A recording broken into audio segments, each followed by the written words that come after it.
ট্রেনের আগাম টিকিটের ঈদ যাত্রার তৃতীয় দিনে কমলাপুরে যাত্রী চাপ বেড়েছে।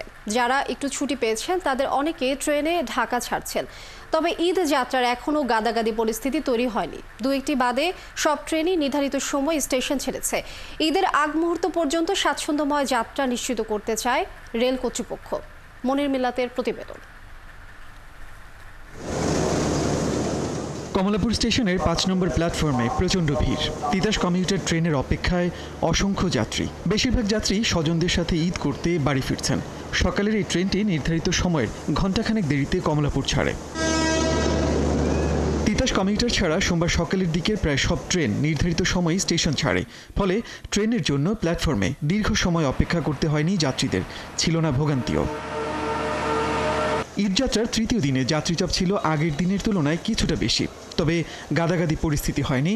টিকিট নিয়ে নির্ধারিত সিটেই ভ্রমণ করতে পেরেছেন যাত্রীরা।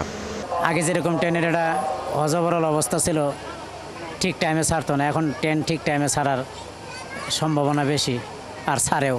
অনেকদিন পর বাড়ি যাচ্ছি, ঈদের আনন্দে বাড়িতে যাব, শেকরে টানে, ভালোই লাগছে। যে ট্রেনে যাইতেছি তো মহানগরে তো যাইতে পারি না, অনেক গ্যাঞ্জাম। তিতাসের টিকিট কাটছি তো সিট পাইছি আর কি।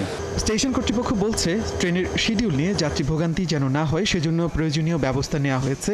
স্বাচ্ছন্দ্যের এই ঈদ যাত্রা ঈদের আগের দিন পর্যন্ত ধরে রাখতে চায় রেল কর্তৃপক্ষ। কোনো ট্রেন যদি অত্যাধিক বিলম্ব হয়ে যায় সেক্ষেত্রে আমাদের স্পেয়ার র্যাক রেডি আছে। আমরা স্পেয়ার র্যাক দিয়ে ইনশাল্লাহ যথাসময়ে ট্রেন ছেড়ে যাবে আর কি, সে ব্যবস্থা গ্রহণ করা হবে। ঈদের ছুটি শুরু হবে আগামী বৃহস্পতিবার থেকে, যে কারণে ঈদের আগের 2 দিন রেলপথে প্রচণ্ড যাত্রীচাপ থাকবে বলে ধারণা রেল কর্তৃপক্ষের। মনির মিল্লাত, ৭১, ঢাকা।